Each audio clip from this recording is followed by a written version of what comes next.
नमाज पढ़ती थी, क्या करते, अभी खाना नहीं, नमाज पढ़ी, इस तरह बोलने आता था वो। अच्छा, तो ये बता रहे हैं कि नेपाल के होटल में भी वो जब वो इनका कर्मचारी सफाई करने के लिए जाता था तो ये बता रहे हैं इन्होंने देखा कि वो कमरे के अंदर नमाज पढ़ रही थी।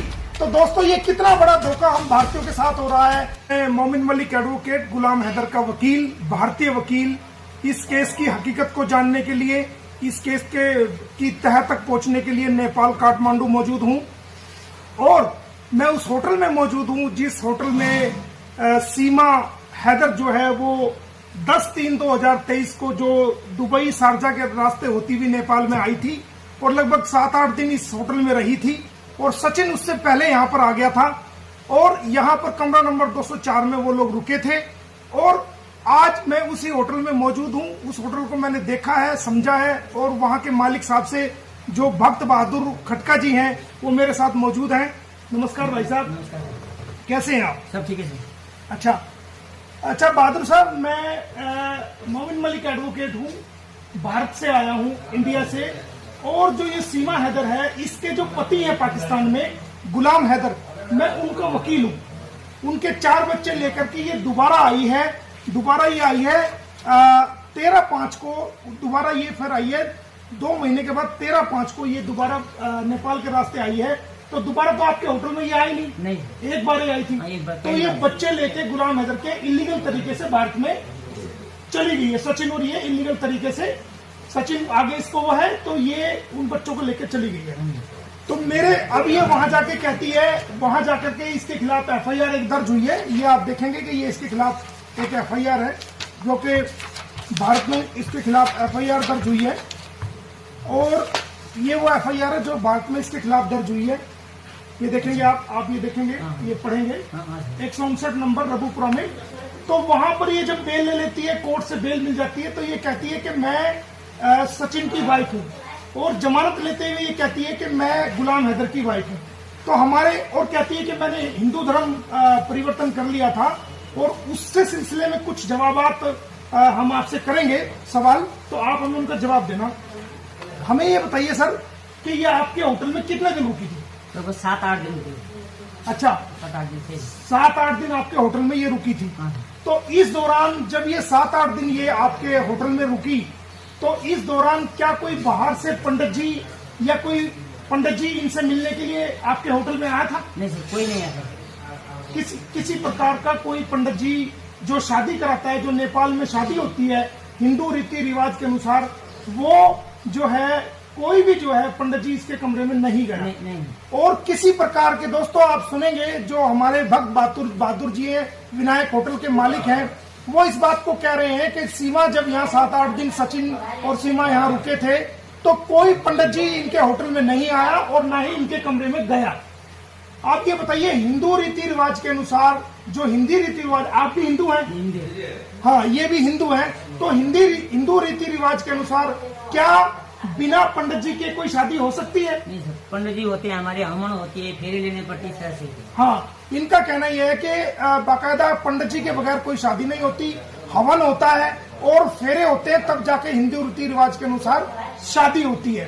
तो दोस्तों, तो कोई वहां पर उस कमरे में, जो वो कमरा है, उस कमरे में कोई ऐसी जगह है जहां पर ऐसे घूम करके फेरे लिए जा सके? नहीं सर, कोई नहीं है। क्या आपने उसको सिंदूर लगाते हुए यहाँ देखा था? नहीं। ये एक ब्रेकिंग खबर है कि भक्त बहादुर जी कह रहे हैं कि कोई सिंदूर लगाते हुए हमने उसको यहाँ नहीं देखा, ना कोई फेरे हुए हैं और ना कोई पंडित जी यहाँ पर आया है।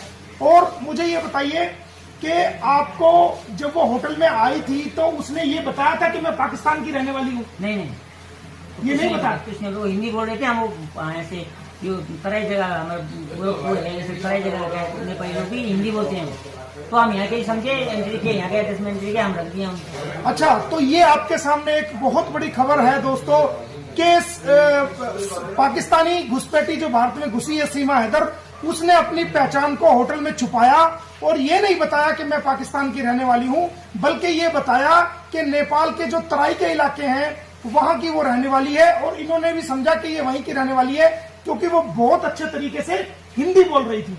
इन्होंने बताया कि वो बहुत अच्छे तरीके से हिंदी बोल रही थी और उसने अपनी पहचान को छुपाया, इनके साथ धोखाधड़ी करी और वो अपनी पहचान छुपा करके यहाँ 7-8 दिन रही। सचिन ने भी अपना नाम नहीं बताया और ना ये बताया कि वो भारत से हैं और ये बताया कि वो नेपाल से हैं और वो यहाँ पर तराई के इलाके से बताया।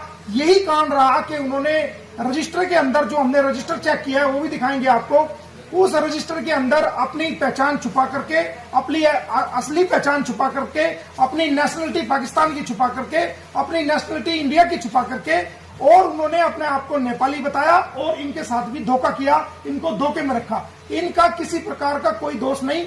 और क्योंकि यहाँ पर बहुत सारे यहाँ होटल है, तो अगर इनको शक हो जाता ये नेपाल की है या भारत की है तो उससे सबूत लेते, लेकिन इन्होंने समझा कि ये जो है वो यही नेपाल के हैं और सचिन ने बताया था कि वो मेरी वाइफ है, जबकि वो उसकी वाइफ नहीं थी। अच्छा ये बताइए, क्या आपने कहीं उसको पूजा करते हुए देखा है? नहीं, कहीं भी पूजा कुछ नहीं करती। कोई हमारा काम करने वाला आदमी है तो नमाज पढ़ती थी अंदर, वो उनकी अच्छा तो हमारा काम करने वाला आदमी आते जाते थे, बाकी हम उनके रूम में नहीं थे। दोस्तों ये बहुत बड़ी खबर भाई साहब ने दी है। ये कह रही है कि होटल में कभी उसने पूजा नहीं करी और कोई वो पूजा नहीं कर रही थी। और जो इनके काम करने वाला आदमी है, तो जो वो कहाँ क्या कर रहा था काम? रूम साफ करने जाते थे। अच्छा, तो जब आप रूम साफ करने आपका आदमी जाता था तो वो क्या करती थी? वो नमाज पढ़ती थी। क्या करते? अभी खाना नहीं, नमाज पढ़ी, इस तरह बोलने आता था। अच्छा, तो ये बता रहे हैं कि नेपाल के होटल में भी वो जब वो इनका कर्मचारी सफाई करने के लिए जाता था तो ये बता रहे हैं इन्होंने देखा कि वो कमरे के अंदर नमाज पढ़ रही थी। तो दोस्तों ये कितना बड़ा धोखा हम भारतीयों के साथ हो रहा है, कितना बड़ा धोखा हम भारत सरकार के साथ हो रहा है, कितना बड़ा धोखा भारत की एजेंसीज के साथ ये कर रही है। पूरे देश को गुमराह कर रही है, पूरे देश को जो है ना पागल बना रही है, मूर्ख बना रही है। हमारे होटल के मालिक भक्त बहादुर जी ने बताया कि जब इनके कर्मचारी सफाई करने के लिए ऊपर जाते थे वहां पर कमरे में, तो इन्होंने देखा कि वो सीमा हैदर वहां कमरे में नमाज पढ़ रही थी। तो इससे क्या जाहिर हुआ कि वो एक मुसलमान की मुसलमान थी जब होटल में आई, और उसका कहना यह है कि वो पाकिस्तान में अपना धर्म चेंज कर चुकी थी, जो कि बिल्कुल गलत है, गुमराह है।